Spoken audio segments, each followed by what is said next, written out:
to record on this. Yeah. Okay. I should save it to your email. Okay. Or the link. to you. Well, no Robert. No Robert tonight. Call the meeting in order then. Let's start with saying the pledge. Moment silence. I pledge allegiance To the flag of the United States of America and to the republic for which it stands, one nation, under God, indivisible, with liberty and justice.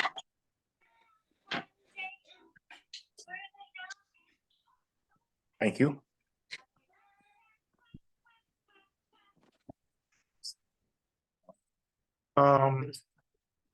Anyone want to make a motion to approve the agenda? Make motion. Second? I'll second. All in favor, say aye. Aye. Opposed, motion carried. All right. We'll get right into the earned sick and safe. Good evening, everyone. Hello. It's good to see everyone again. I'm Sheila Huber from the Minnesota Valley Council of Governments. With me, our new program administrator, Victoria Potts. So we're here tonight just to kind of really help inform and educate the whole new Minnesota state statute for employee sick and safe. I have a presentation that I'll briefly go through it, but at least I'm not going to touch on everything, but at least you've got that you can go back and read through some of those highlights. If there's definitely questions afterwards, feel free to email. We certainly can kind of walk through, but been talking with Sue a little bit more about the policies. What does this new state statute really, what changes, what things that you guys have to maybe make some decisions about in regards to those changes and in regards to your current policies when it comes to paid leave. So I'm sure you've heard there's a lot of buzz about this particular new state statute. It does go effective January 1 of 2024. So requirements by the end of the year, by January 1, there does seem to be a notification that goes out to all staff. So that's the first, probably and foremost, that notification. But before that comes, there's some decisions that you guys are going to have to make from a policy standpoint. What is this for the current policies? What additional things do you need to be thinking about? What this new law is basically stating is that every employer, if you have one or more employees, we're required to provide at minimum 1 hour for every 30 hours of actual work time for in a sense, sick leave for themselves, for their spouse. There's a list and it's basically immediate family, and it's not just household family, it's aunts, it's uncles, it's nieces, it's nephews. It actually happens to also be that one person that you want to designate for the year to be able to use this leave for sick leave, for that type of health, type scenario, for safety leave. Let's say there's a domestic abuse, anything that that's they're kind of that bucket is under safety. The other component is also for closure, and closure would be time off. Let's say that there's a snowstorm, weather related, and that weather related now closes school. They have to be able to utilize this bank of hours for that purpose. It's also for, in a sense, pandemic. If there is a contagious component, that's where the medical comes in, where if that particular employee is in a potential contagious state, they can use this time for that. So there's a few things to be considering when it comes to this particular program. One, it is a job protected leave. There's a lot of state statutes that have specific protected leave, like pregnancy, birth, parenting. So there are some things, some requirements. This is one of those kind of where it's no retaliation of any sort. If they take the time off utilizing this leave, it is also, they can come back and do their job. You can't fire them because they took the time off to do this. So there's those that protections that, you know, I'll basically help that employee to make sure that they can take the time off that they need. There's pay status. All of that is it's making sure that they're getting the same pay as if they're working. Or if they would be taking other time off, but it's making sure that you're not paying them a lesser amount during this time frame. So when we look at this particular law, so starting January 1, okay, we've got anybody that would be working more than 80 hours in a year. And I will try to preface this as we get into, in a sense, your volunteer fire yourselves. You're technically all employees because you get paid through a W-2. So we have to walk through what are those particularly requirements. It's seasonal employees, it's temporary employees. Anybody that would put in 80 hours in a year is eligible for these hours to accumulate. So right now you have a PTO program. PTO, you can take time off. When I've been reviewing your particular current policy, you're close to meeting the state statute with that particular program.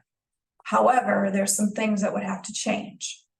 So where the decisions would lie for you is in a couple different areas. The state statute does specifically talk about it can be a PTO program, vacation, sick, or just a PTO program, as long as it meets the requirements of the state statute.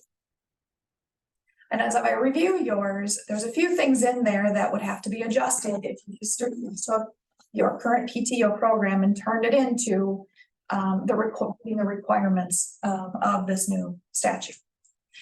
So, and we'll kind of talk through some of that. Your other alternative is to consider following the state statute 100%, and you're using those particular hours that they're accruing at that 1 hour for every 30 for all the key pieces that they say that it's supposed to be used for. Your PTO program right now basically says you can use the time for whatever you want. Mm-hmm. That's what meets that requirement because there's no limitation to what you can use it for. Mm-hmm. Where your limitation or where the things that don't come into play is first and foremost, your very first year of employment here doesn't meet the requirements of 1 hour for every 30 hours worked.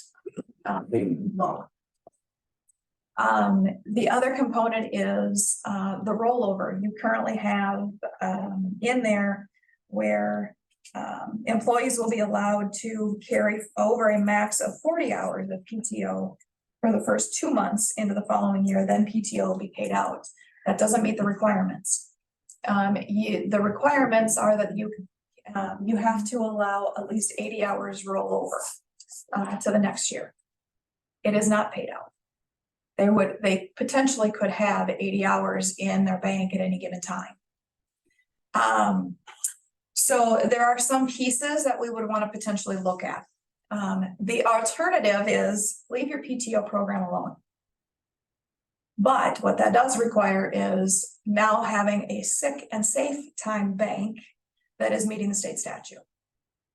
So it's kind of giving them a sick bank, meeting that statute, and then leaving PTO alone. They can use PTO for whatever they want. Requirements from you're on Banyan, correct? Mm-hmm.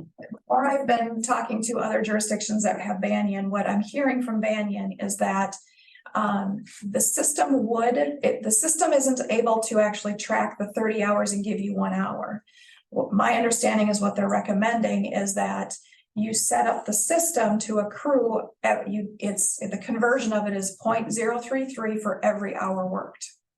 And so, yeah, they may have 20 hours in that week, and they may end up getting those hours. They may not hit the 30, but they're still meeting that threshold. It's cumulative. So they may not get 20, but they're actually you're going above and beyond. You're actually giving them to sooner versus hitting that 30 threshold. So there are some capabilities that could be done within Banyan to make that happen. The one thing that I would caution and pause a little bit on is that this is a protected leave. Now, I think from your current PTO program, you have max accruals depending on years of service, all the way up to 176 hours. Now, in this, if you look at what state statute says is only 80 hours are job protected. That's the minimum. That's the minimum requirement. If you were just to say, hey, I'm going to turn over our PTO program, 176 hours is job protected. So you'd really want to kind of think about what is that risk factor? Does that matter? It might not matter. So those are some of those questions that, you want to discuss and kind of figure out, what is it of the benefit? Sheila, what do you mean when you're saying job protected? The leave is job protected? Meaning, you can't terminate somebody because they've taken that time off. Okay. You have to continue to keep their health insurance as if they're still working. Okay. So all their benefits stay intact, that way. So that's where it basically is that you're giving them and you're allowing them the time off. One thing with sick and safe though, is that you can't ask questions. Unless, I take that back, you can ask questions, but after a certain threshold. So if an employee needs to be out for 3 days, utilizing sick and safe, you can go back to the employee to say, hey, can you provide us documentation? Well, that documentation might be a doctor's note, if they can get one, but they might not be being medically treated. Then it's just simply a statement from the employee to say, my time off meets the sick and safe requirements, period. So the reality is if we really don't care, what's the point of asking? So it's one of those things that's from a process, an administrative standpoint. Is it more of a burden type thing? The reality is you can't deny leave for taking sick and safe.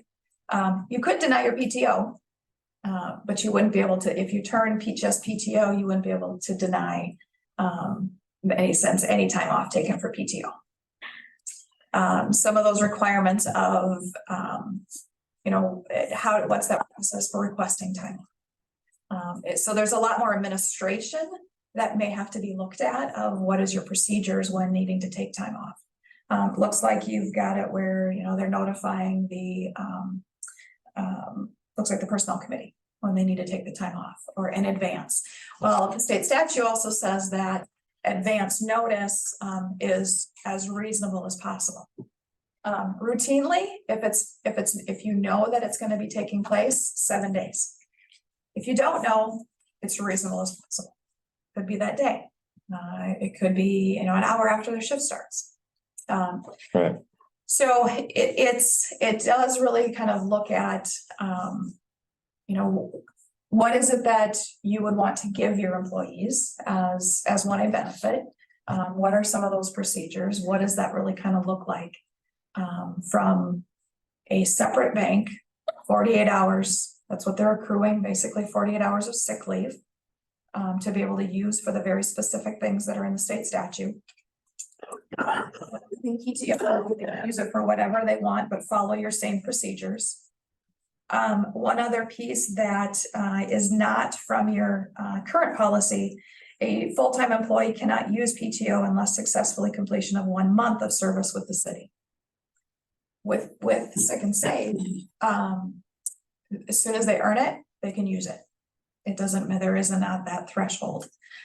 So that's one component that would have to be adjusted with just switching the PTO to now include. You wouldn't have to call it sick and safe because it's meeting that PTO program is meeting the requirements as long as it meets all the requirements. You are giving an added benefit, a higher benefit than what is required by state. But the one piece of it that would probably have to change is the 0 to 1 year. 0 to 1 year, you're giving 40 hours, 5 days. It's basically 1.5 hours per pay period. It's too low. It doesn't meet the state statute. Now, you could simply just change and go the next level is 0 to 4 years. And that's 4.6154 per pay period. That meets the requirement. That's full-time staff. Okay, when we have to look at now part-time seasonal paid on call volunteers, we'll talk a little bit about how your volunteer program works. That would be different. You would totally want to follow the state statute. It is a part-time sick and safe leave bank. That is accruing 1 hour for every 30 hours they work, or in Banyan's case, it's 0.03 for every hour they work. But you will need to have an actual policy for your like part-time staff. That you would have, temporary, seasonal. That will just be for the sick and safe, Correct. right? Or the safe and sick. Yep. So, okay. For an ease of use, if you were to decide to leave PTO alone, add a sick and safe, you're adding a sick and safe for, in a sense, everybody, all employees are gonna receive sick and safe, and they're all gonna be treated the same. How many seasonals, part-time do you usually have a year? 1 or 2 Okay. from what I've kind of seen. And with those, one of the things so the sick and safe doesn't get paid out. It is there as long as you're accumulating it by the hours worked. You never have to pay it out. It is only there to be used. So if a part-timer leaves or seasonal leaves, they're not taking it with them. However, if they come back to work within 180 days, that you can't get rid of what they earned the previous year. They're starting up with that same bank. If they're not coming back to work and it's been more than 180 days, well, now you can wipe it out and start over fresh.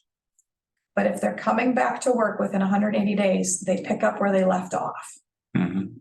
So that's a part of the statute as well. So how does that work now, like with the fire department? They're not kept track of by the hour. Right. Or no. We need to start doing, or us. Yeah. So, Like, damn. let me ask you a couple of questions. How are you, do they get a stipend, your volunteer? They get so much per call. I don't remember what the amount is, but they get so much per call, so much per meeting, so much per drill. So they're getting kind of a stipend for everything that they're doing. Yeah. Yeah. Do they get paid on a yearly basis? Yes. Well, yeah, I mean, once a year they get it. Okay, Yeah. At the end of the year. at the end of the year. So, what, do you think that they probably make more than $600? Yes. Yes. Okay, so then they are technically paid on call in a sense. There is from an FLSA standpoint, Fair Labor Standards Act, there is one of the requirements. They're either a volunteer, a true volunteer department, or they're a paid on call department. Yep. Well, if they're a true volunteer, they're not an employee. Right. In your case, and typically what they say is nominal fee. If they're paid a nominal fee, what guidance tax law kind of states is if it's $600 or less is a nominal fee. Okay. In this case, we have to consider them a paid on call. So what we're hearing from a guidance standpoint for them, they may not track their hours. However, what you can do, part of the law is that you are required to notify those particular employees, technically for sure on a monthly basis. It's usually on their paychecks, but when they only get paid on an annual basis, you have to give them more than a year. So you have to notify them in a sense on a minimum of a monthly basis to say, here's how much you have earned in sick and safe. Here's how you've used it. This is now the bigger question. So if they're on a monthly basis, I'm assuming fire chief is kind of, how are they tracking their actual commodities, or what we call commodities or stipends per call? Is there documentation on a monthly basis, or how does that actually kind of play? We've got a sheet that whoever makes the call, you mark that you were at the call. Okay, That's so one thing that I would say. not everybody's there every call. So Right. You're good. Yeah, it's Yep. a Do paper. you think that they could potentially, between trainings and calls, could they work more than 80 hours A month? a year? Oh, yeah. Oh, yeah. Okay, Oh, all yeah. right, so they're gonna meet that threshold. Yeah. So what we're hearing from guidance standpoint so far, I know the League of Minnesota Cities has really gone after the Department of Labor and Industry to really kind of. Now we're kind of lumping these guys into it. How are we supposed to track when it is? On that per call basis? Well, what we're hearing, to be safe. If you were to take that sheet, you kind of know the hours of the call. You know when you've been called out, you know when you've cleared. And it's almost like you would want to track who's on that call. Call in, call out, you've got that information. There's your hours worked. You know when they're coming in for training. That training, you know how long they've spent there doing that training. So you're almost creating a timesheet in a sense, just to track their hours on a monthly basis. So pending, and depending on that process, it's going to be a new process and it's going to have to be done. It's taking those, in a sense, those monthly tally sheets, whether it's turning them into Sue, to kind of track how many hours they've actually worked and then determine how many hours that they get. Their notification needs to happen because they don't have a pay stub. Their notification, in a sense, has to come back to them in an email to say, hey, this month you have this number of hours in sick and safe. Okay, that's great. That's the process of how they would potentially accrue it. But how do they use it and why do they use it? Because they have to meet minimum requirements for training a year. Okay, do they get, in a sense, hey, I couldn't make training, do they have to make it up? Or, I don't need to make it up, but I need to make sure that I'm meeting by the end of the year, I've got to meet, 50% of the trainings. Are there requirements within your policies and procedure manuals, whether it's your bylaws or whatever it is that the fire has, that we'd want to look at? They can't be disciplined, they can't be discriminated. They could technically use sick and safe hours for any of those calls if they didn't make the call. And technically still be paid. But then how would you pay them if you don't know what the hourly wage is? So you're not really, what you're doing is, so let's say they get let's say they go out on a call and they get We don't ever come to. $40 for the call. Doesn't matter how many hours. If they didn't make that call, whatever that call was in total hours, that's how many hours that would be subtracted from their sick and safe. Got it. So they would get that $40 They'd or still get whatever, that but they $40. would lose their 4 hours out of there. Correct. Yes. Okay. Yeah. So they would have to come and say, hey, I I need missed- to use, yep. Yeah. So it's more so, nightmare well, it kind of is. And for so us. for you. that, Yep, absolutely. And so it's really looking at those procedures that have to take place within that fire process. Same goes for you guys. How many meetings a month do you have just on council? One scheduled but we've had a lot of special meetings this year. Okay. Yeah, Probably meeting twice a month. yeah, I was gonna say, we probably had 40 meetings this year, 2 hours? 40, 50, Yeah, minimum So- of 2. Do you have any other like Parks and Rec meetings? Do you sit on any other, Yeah, do you get stipends for those? well, we just get our regular special meeting Okay, pay. hey, I don't know what it is. yep, it's 50, I think. Like the meetings that we had with the code group. Right. Oh, yeah. I actually, that all counts for me Yep, as a yep, for meeting. you, yep. as a meeting. Yeah. So you'd want to probably maybe run some reports to look at how many hours are truly spent. Do you meet that 80-hour threshold? You might in a year, but you might not in another year. Right.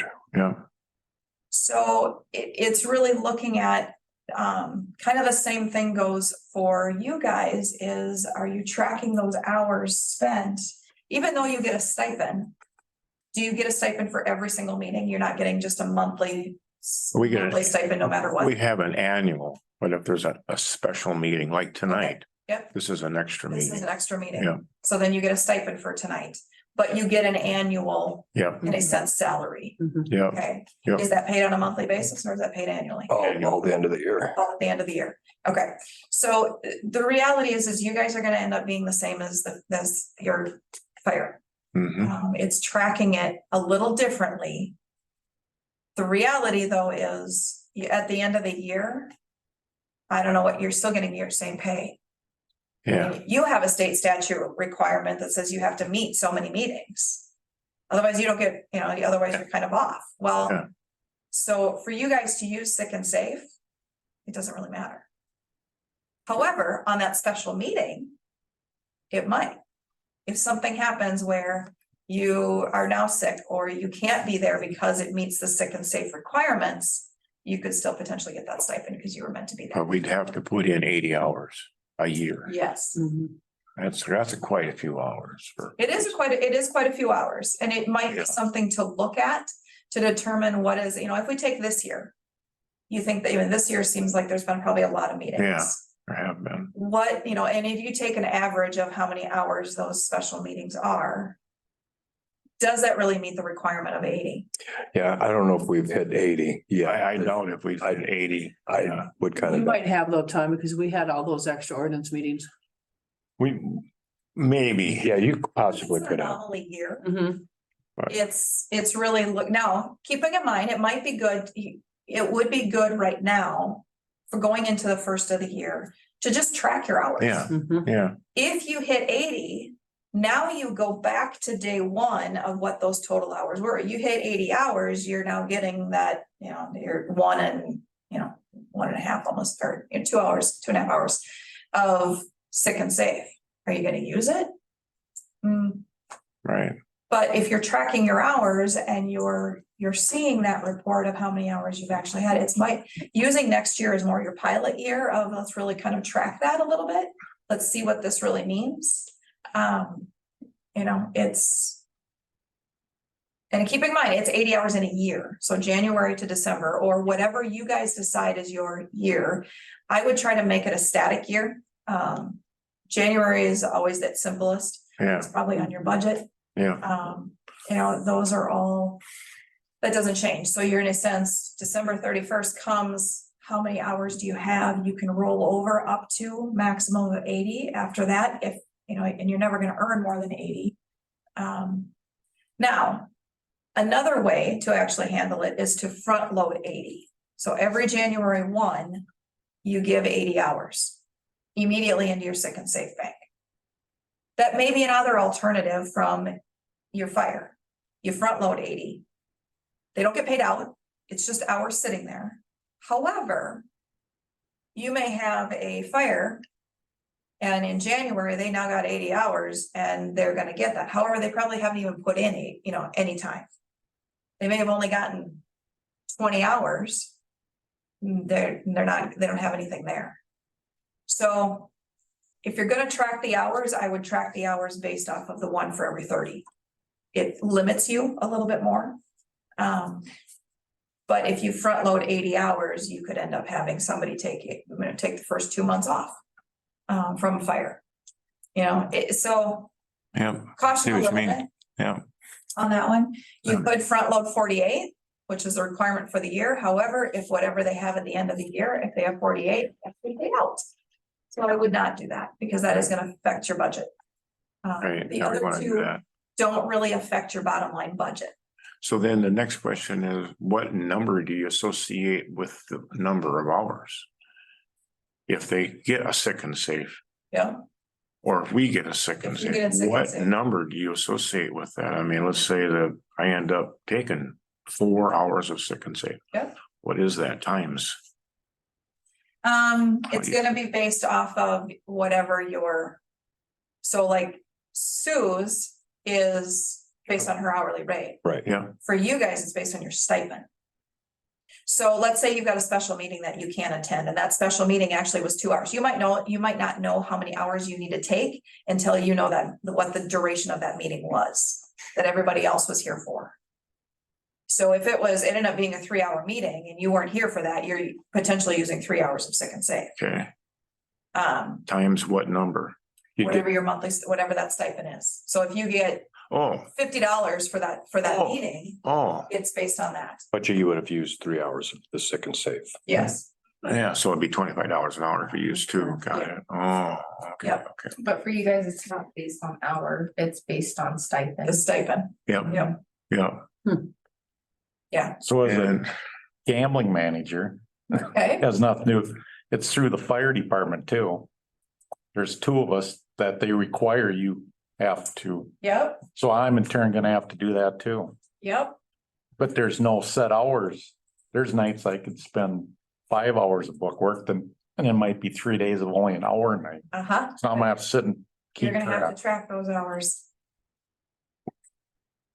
Now, might be retiring. here's Yeah. the simple. We can't make this too complicated. As a small jurisdiction, you can only do what you can do. You have to submit something to the state No. monthly or, No. okay, Here's your risk factor. If someone feels that they are not gaining or getting, and the city is not providing them the opportunity to take sick and safe, if there's a complaint to Department of Labor and Industry from state, they can come down, now audit you and determine, are you in compliance or not? The reality is from what I understand from the state statute is even if they say, hey, you know what, you need to do this better.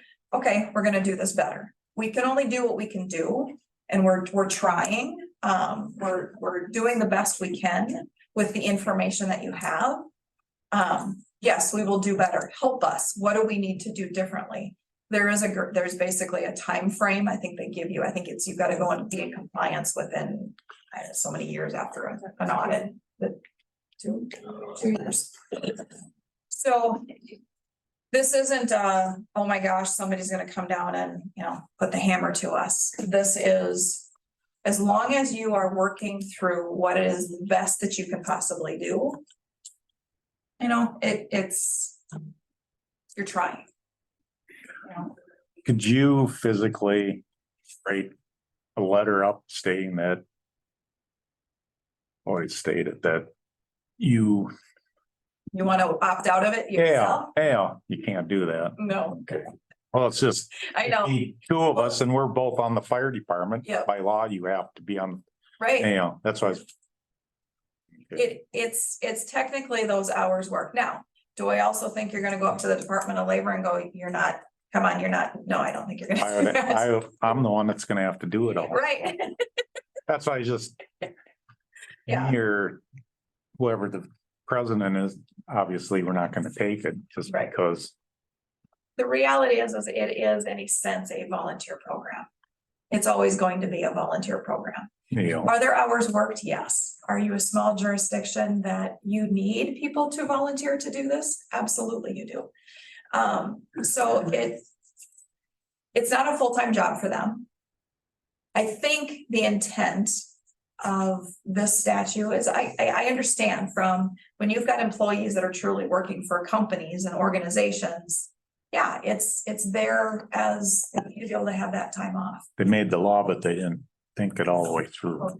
I know that there's been a lot of questions. For a while, we all thought that a PTO program wasn't going to. Now we're seeing frequently asked questions that now Department of Labor and Industry is really trying to put out. They're clarifying things.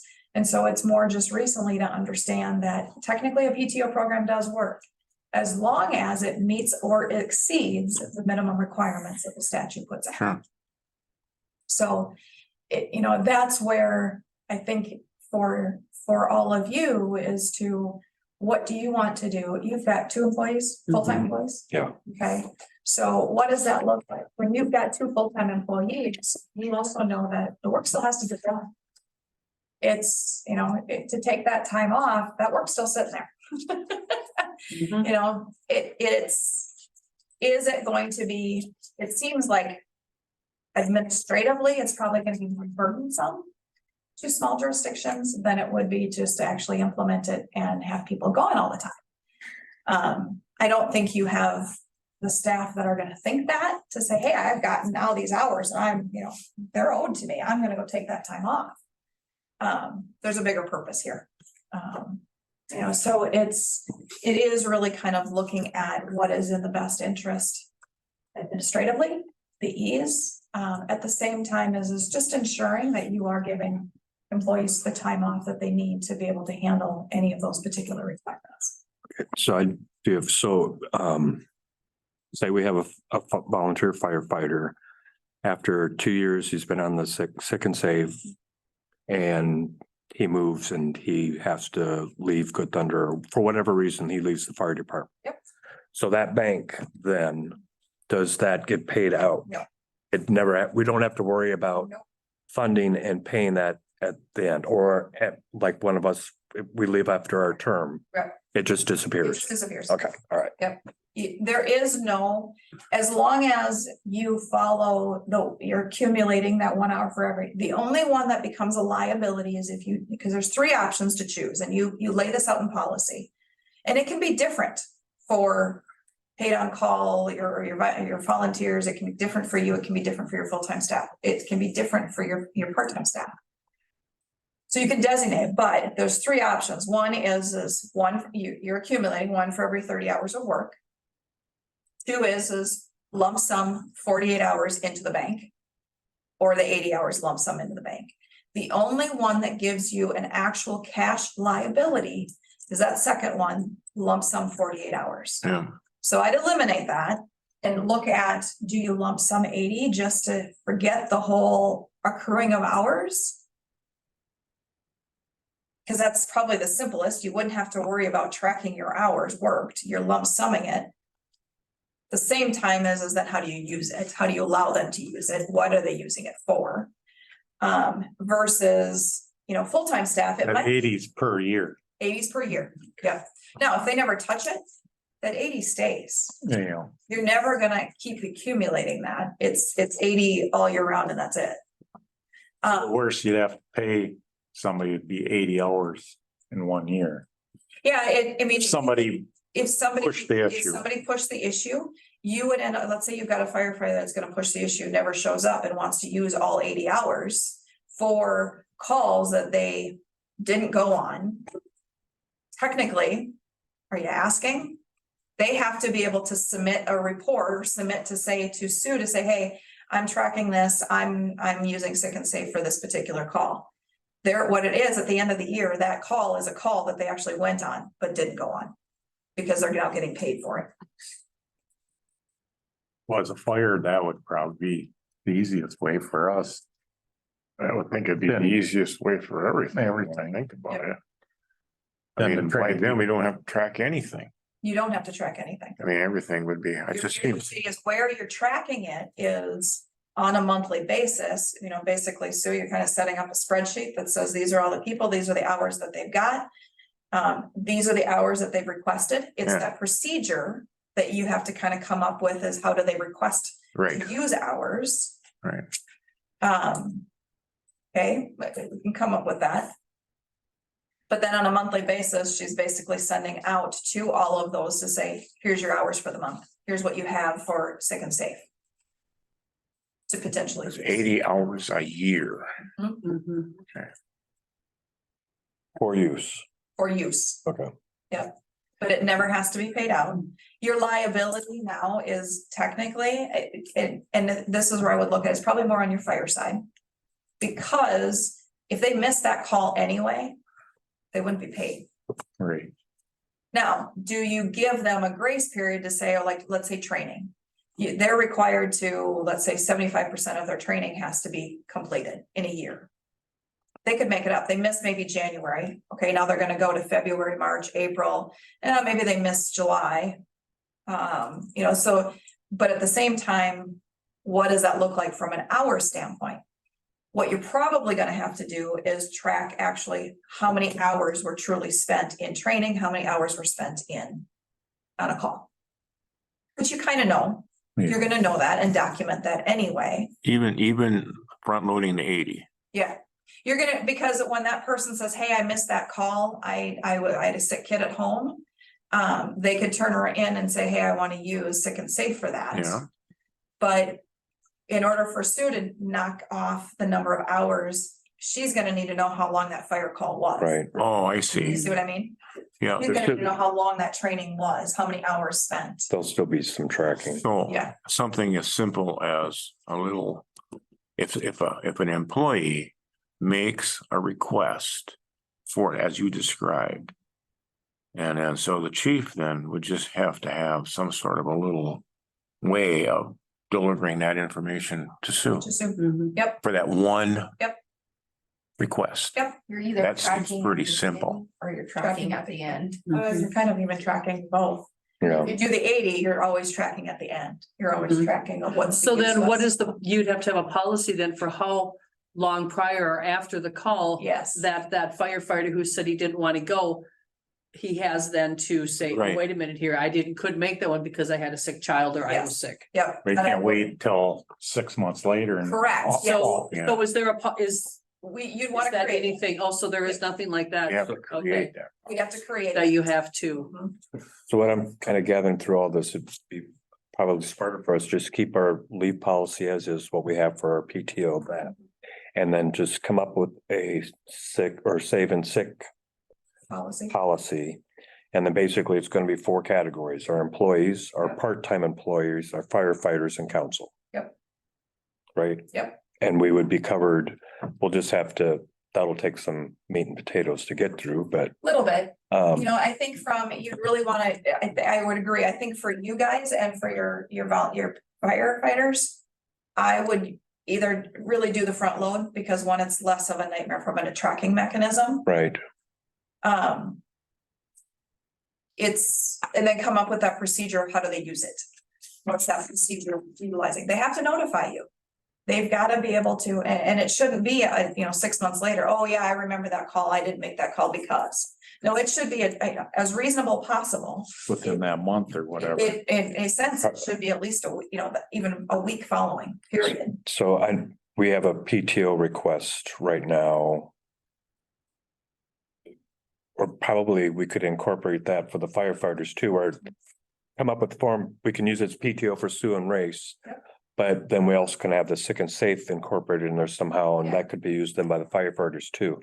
Cause we would have to have some documentation probably, well, for our auditors if we're gonna pay it, so. Yep. Okay, From a full-time standpoint, if you wanted to front load everybody. That gives your full-time already having those 80 hours of sick leave, the ability to use sick and safe. Or you change and they're accruing on that per hour basis. That's from a standpoint, it's really kind of from a Banyan standpoint, is it more administrative work? It does need to show up on their pay stubs, on their biweekly, you get paid biweekly. Biweekly, yeah. Biweekly. Mhm. So it's gotta show up on their biweekly pay stub, so it's still gotta be in Banyan.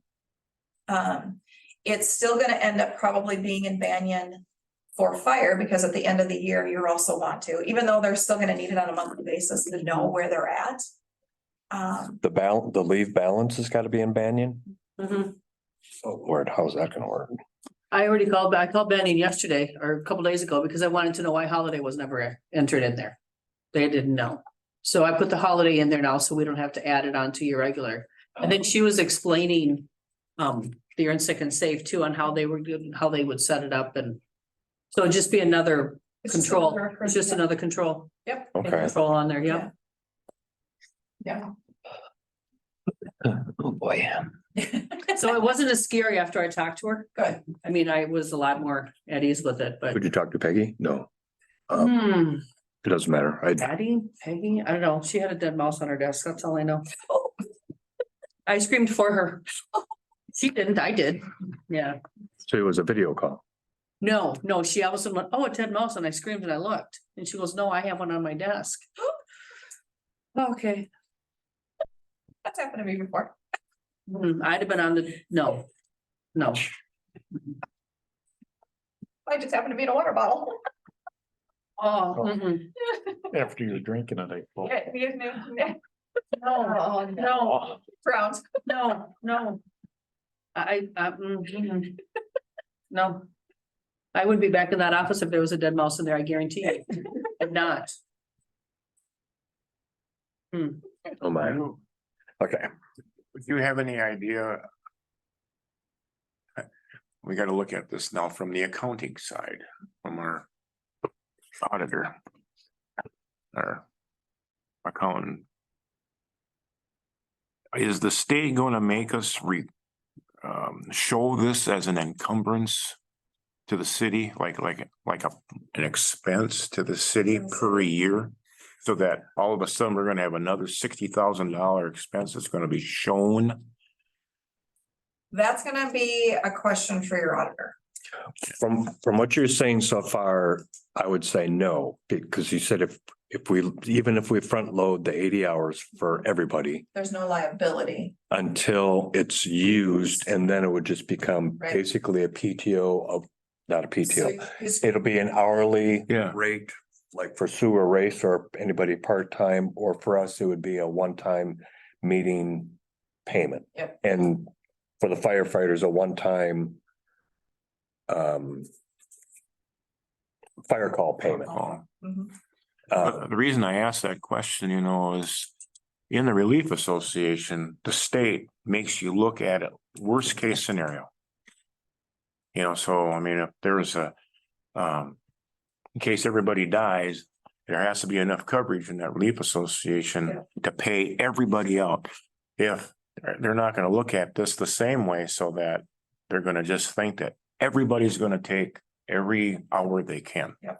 So, and I know that there has been a lot of questions raised from the Relief Association. How does this relate and figure out? We haven't gotten the final determination on that. Help me kind of walk through when it comes to the Relief Association, the end of the year, you're paying into the Relief Association. Is it based off of the per call? What is it just? Per person, lump sum per person, per person lump that sum. goes in there? Yep. Yeah. It doesn't matter what it's not based off of their actual Yeah, time spent, it's just if they're No. on the roster that Yep. year, they're getting. There's 10 people in department, it goes into the relief. So I think there's more to come on that. I don't know if it's just based off a per person. I don't know how it would actually relate to the Relief Association. Okay, Now, you probably on your, from your finances and the budget line, you probably have an encumbrance from a PTO standpoint. It's a liability. That's a line item. yep, Yep. that's exactly the point. Yes, yep. Yep, So that's not gonna change from a PTO standpoint because you pay out that line item, that liability is because you're paying out. okay, And there is, if something happens, entire city shuts down and you have to, yes, you do have to have that. From an ESST alone, there's no payouts, there's no. okay, There is no true liability. okay. For that. As long as it is stated in your policy, which I would definitely recommend, that is, these hours are not paid out. PTO, yes, that's why I say you may want to, leave your Yep. PTO program alone. yeah, that's the road I would go down. So you think about it also as you're giving an added benefit to your employees. Yes, you've got PTO. But this is something that's very specific, and yes, it's stated, and yes, your PTO could meet the recommendations or the requirements of the state statute. But at the same time, it still needs to be changed. Can it be tracked for full-time standpoint? Yes, it can be. How it's accrued could be, you're only gonna, with having that per pay period at that high amount, you're meeting that threshold, it's more that liability. What is that liability of protected leave when it comes to your PTO? Do you want that? Does it matter? Same time as if you leave it just strictly ESST, it's no more than 80 hours. Right, So, right. Okay. Doesn't seem like it's that bad to me, other than it's gonna be a little kind of a kerfuffle to get started and get going here. it will be, it's gonna take some. I think it'll be everybody's kerfuffle, Yes, everybody in this state is all in a well, I don't know how we're gonna do this. It makes more sense now though to me than it did the first time we talked about this. Yeah, Because I think there's a lot more that's been, there's more there's more information There's more now, information, because yeah. before it was, we had to pay everybody the same, no matter what, Yeah. and yeah. Yeah, Okay, now it kind of makes some sense here now. It'll be some figuring out and getting through it, but Yep. I think it'll be, so I think Okay. you know, if that's what the one decision is a separate bank, okay? Second one is do you treat everybody at 80 hours and Yeah. call it good? Or do you have per hour accruals for your full-time staff? Well, I take that back. From your part-time standpoint, I would accrue per hour.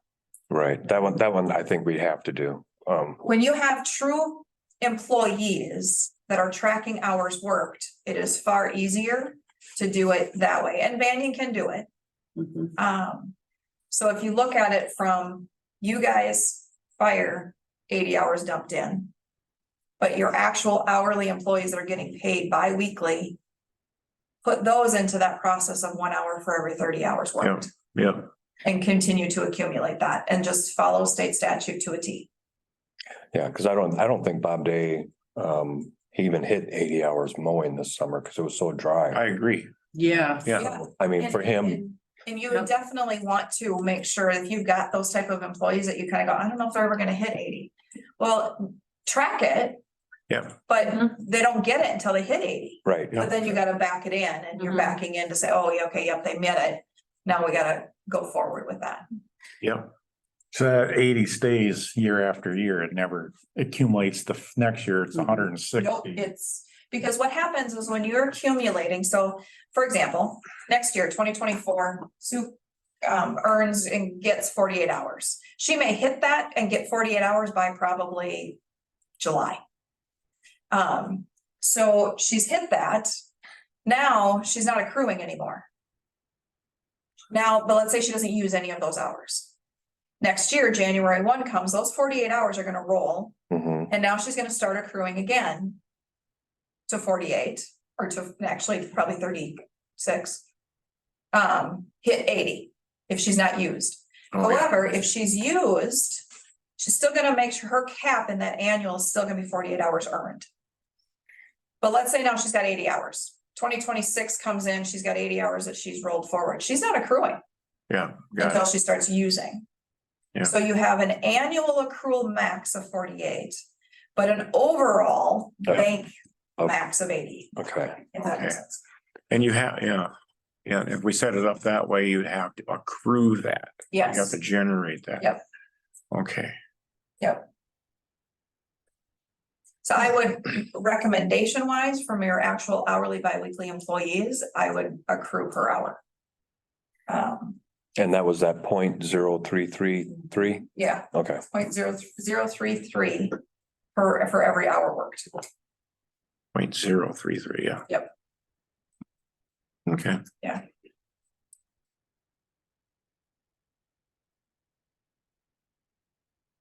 Main thing is that we just have the records, Correct. and even like the fire and us, we just have to be sure that in our meeting, like this meeting tonight, you just have to be sure that you have some sort of a sheet that's all ready to go, and you just Yep. everybody's populated and away you go, you know?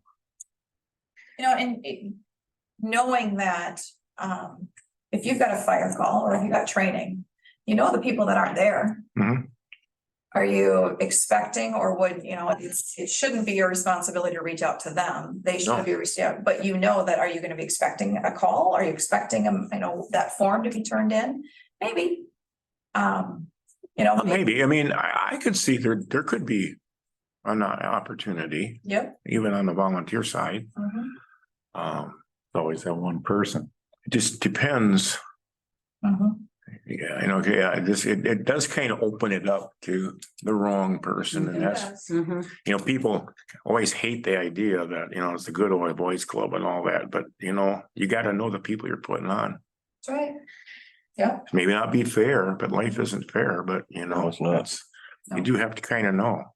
I think if you go in, and this is a process where you're, sitting down with the next training episode or a training session, or, you're talking with them to say, hey, this is a policy. However, keep in mind, we would expect you to still be here. You know, nothing is changing on how you show up to a call, how you show up to training. There is still that expectation.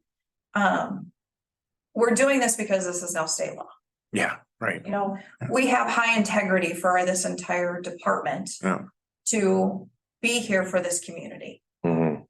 You know, you would hope that they're not going to line their pocket in any sense. It's gonna be so small amount too. I mean, Yeah. Like, you know, you apply the per hour and all that. like us, we get a stipend of $20 per call for 2 minutes or Or, 20 hours. right, So Yep. if you're there only 15 minutes, you're gonna get what, a couple pennies? yeah, Yeah, Yeah, that's what I mean. In reality, I mean, it's yeah. such a little amount that it's it's, such a little amount. you know, it's just Yeah. really more, if we just front load the 80, then we don't have to go through all of this paperwork. and Right, Other than what we're doing, you're already keeping track of the, I know you guys are, you know, the training the and training. per call. That's all in there. The only thing that you're not doing is your hours. The actual hours. And Yeah. Phil's hours, you know, Yeah, so like from the Chief's ambulance hours, side, the you know. chief's hours, whatever those hours are, you're not tracking those. right? when I do my unemployment thing, they ask where I'll Yeah. put in.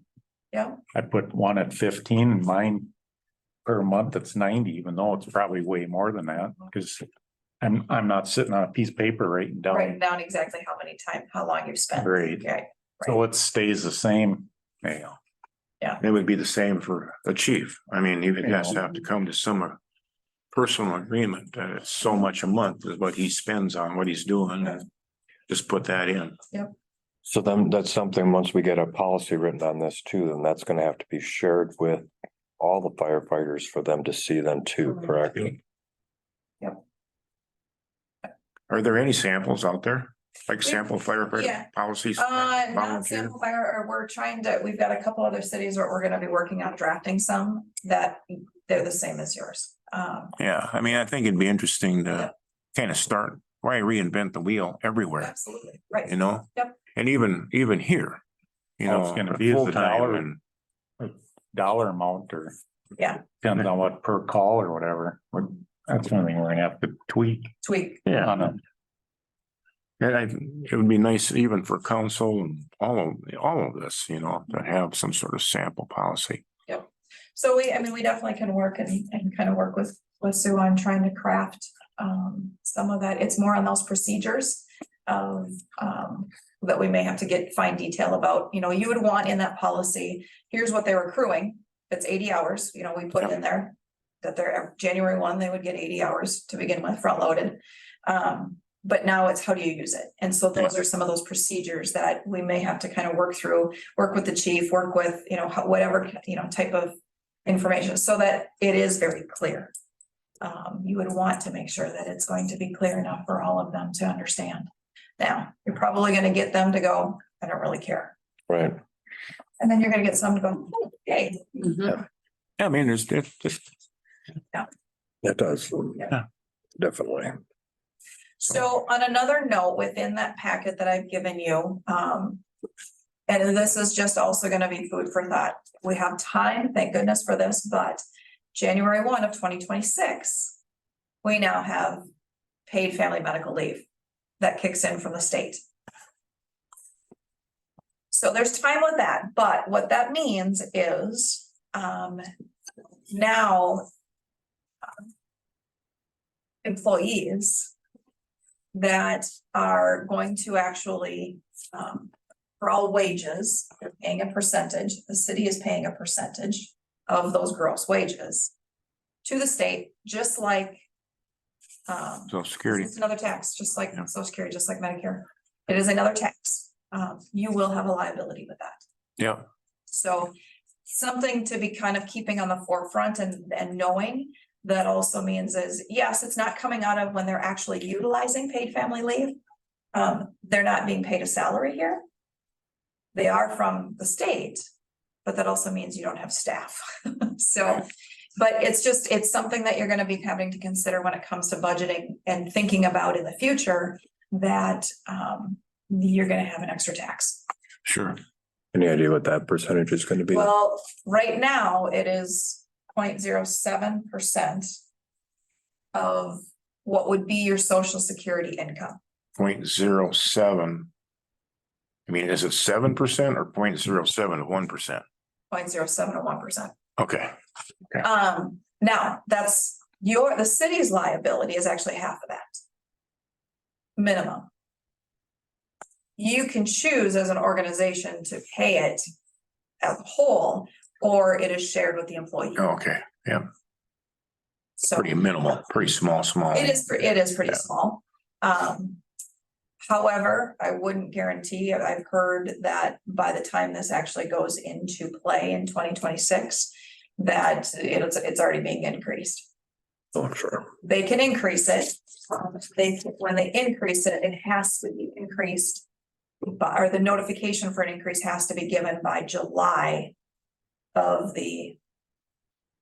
Must be the previous, or the prior year. Yeah. Because, and that was something that the league really pushed, because that's when budgets are being created, is in the summer. You need to know that. So that is one thing that at least we will know that. So that'll be like on a quarterly basis Yes, every. when we pay state taxes, for withholding taxes, that's being paid to the state at the same time. That'll be a line item on there. Yep. Okay. Yep. So you're talking $70 per 100,000 is what our liability would be. Yeah, it's probably about right. Yeah, okay. I just want to be sure I got the right numbers. Okay, so that's pretty, it really is a minimum amount. of It money. is a minimum amount. Yeah. At this point, maybe it'll be 1% or something. Right. Who knows, but Yes. But it's definitely, those are the two new statutes that just How much? were approved. if you make 100 grand, our costs would be $70. Or if we pay it all. Or half that. Yeah. No, I'm saying as the department. Yeah, it's gonna be a buck or two. I mean, minimal, like it's running out like 25, so it'd be like a fourth of that, which would be $30 or 20 For the whole year. Yeah, Yeah, that's really a big thing. It's gonna be more the tracking and the paperwork involved. Yes. Yeah. Yep. Yep. That they probably will keep track of and slap your hand if you don't do it right. Correct. Yeah. They want their money. Yep. Anything to get more money. Yes. Yep. Yeah, let's look at the employers out there. Okay. Yeah. At $70 a pop or whatever. $100 a pop. All right. Okay. I think next steps is really just working through the policies, presenting them back. I think Yep. we've kind of heard kind of some of your wishes. That will be, we can present some of those policies and Yep. take it back for approval. It seems like quite a lot to get your head wrapped around, but I don't know. Sue can do it. You have faith. So will our policy have to be just approved through council? Yes. Yeah, I mean, the state or No. the league? No, it's just you guys. Okay. You guys are approving. And we're taking a look at your full personnel policies. There are some new statutes that need to be added. It's just more because it's the state law changed from, it used to be a lot of different policies. It was 20 or more employees. Now it's 1 or more employees. Yeah. We've got to make sure that those are added into state statute or into the personnel policies. So there's a few things, Juneteenth for the holiday. Some little minor tweaks that would have to. But those are things that we can review, look at, add in, but then we would kind of create and embed within this new sick and safe policy. into The personnel handbook. and you're already looking at all those. Yep. All right, Mhm. so we don't have to do anything with that then and tonight. that policy will want, especially for us, they gotta do it within a week. Yeah, you'll have to decide how you want to do that with your firefighters. If they have a week to say, hey, I want to. We'll probably need to have something with Phil and Yeah. sit down with Phil. Sit down with them, yeah, I would. So, just so Yep. we're all on the same Because you can page. kind of decide then how they want, if they want to give them 3 days to do it, a week to do it, however. Yep. But it would need to be timely. Yeah. Yeah, no more than a week. absolutely. No more than, No more than a week. Yeah. a week could be okay, but I mean, yeah, no more than that. Yeah. Because, I mean, I can't, well, Yeah. So. Mhm. And that too, if I'm right, if they do that. You're not gonna go cut them a check for, say, $2. It'll go at the end of the, It's at the end end, of the end of year. the years. It's counted towards their total stipend at the end of the year. Okay.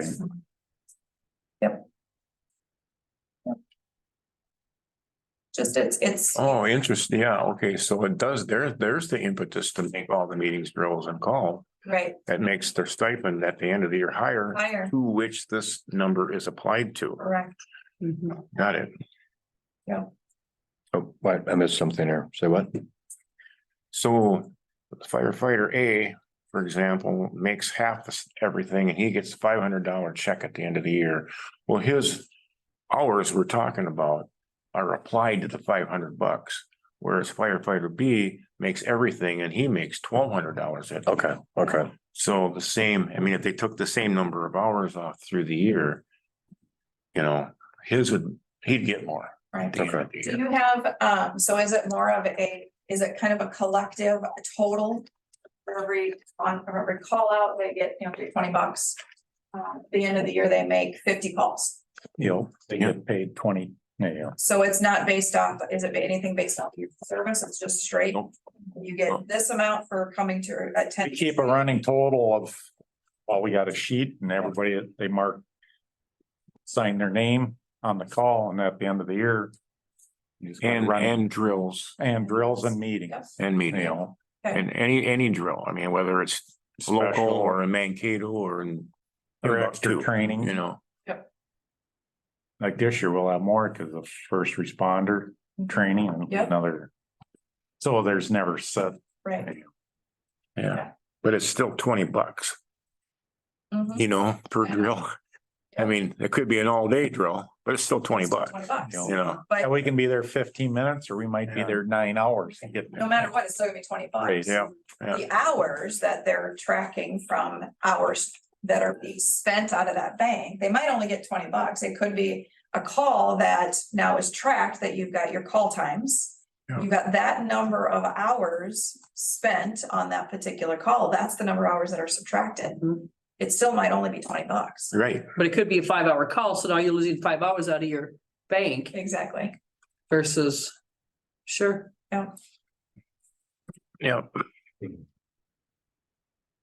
Well, like I say, Sue's got it.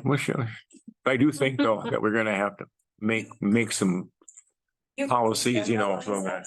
And establish a protocol of. Similar to what you do, is doesn't matter if it's a 10-15 minute call or it's a 5-hour call, it's $20.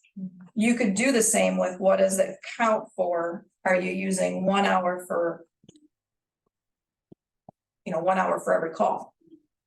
Is it? Just round it up to an hour. you no know, matter. It's, oh, so it's, you're basing ESST leave. Based on that same kind of philosophy of, is no matter what the call is it, you're gonna subtract off 1 hour? Yeah, Or is it, it's really kind of be up to you. It makes keeping in mind, what makes it difficult is the state statute says that it can't be less than minimum wage. Well, these guys aren't making minimum wage anyway. No, So you do what you can do until the state. that's why we question, why would it even? I know. You know. Yep. You know, You do your best, you create the policy that is what you think is in the best interest of everybody. To ensure that everybody's at least getting their hours or getting their time and they're not being, can't retaliate, you can't, and that's where we say as well. We want to be a little careful about what it is, those hours. You have some legitimacy to say that this call took this many hours. You already know that. So we're gonna use ESST hours to cover those. You're still getting your 20 hours. Because the person that was there spent 2 hours on the call away from, and they only got $20. So their time, if they weren't there, they would have spent 2 hours. So is it hour for hour? It might be when you're lump summing, giving them 80 hours in the bank. It's Probably. based off of hour for hour that they actually would have spent doing that particular duty. That's what I would say, but mhm. That would make more sense. Yeah. is to go hour for hour. Well, you'll work on the policies. We'll take a look at them and then we should be able to come up with some sort of decision. It'd be easier to see it all on paper. I Yeah, think. absolutely. Got to digest a lot of this other stuff in there though too, all the Yeah. little mumbo jumbo. All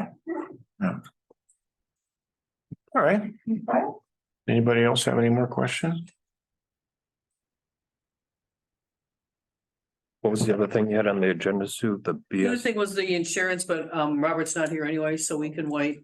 Okay. It was just the we had talked about at the last meeting about dental. I had brought that up. Oh, okay. So I just put it on there, but Robert's not here, so we can table that till November. Okay. Do you have anything else? Good job. That was clarifying. It's a lot, and it seems like it keeps evolving. I'm sure it's going to. It will. There, There's any time that there's when, Find out there's gonna be a lot of wrinkles in it. They'll yes, halfway through the year, they're gonna, and then they're gonna change it. you know, Yeah, there's a lot of things that have scenarios that have come up that are like, what about this scenario? Oh, I never thought of that. kind of like what they Do the- passed in yeah. July and now they don't know what to do, Right. you know. sure it will be a lot. Anyhow. Okay, Okay. well, All right. Well, thank you very much for your time. yeah, you bet. Yeah, thanks for coming out. We need to adjourn the meeting. I haven't yet. Are we done? Are you happy? So I want to make a motion to adjourn. Motion to adjourn. Second, It's 7. Second that motion. all in favor, signify by saying aye. Aye. Opposed, motion carried, meeting is adjourned. Thank you.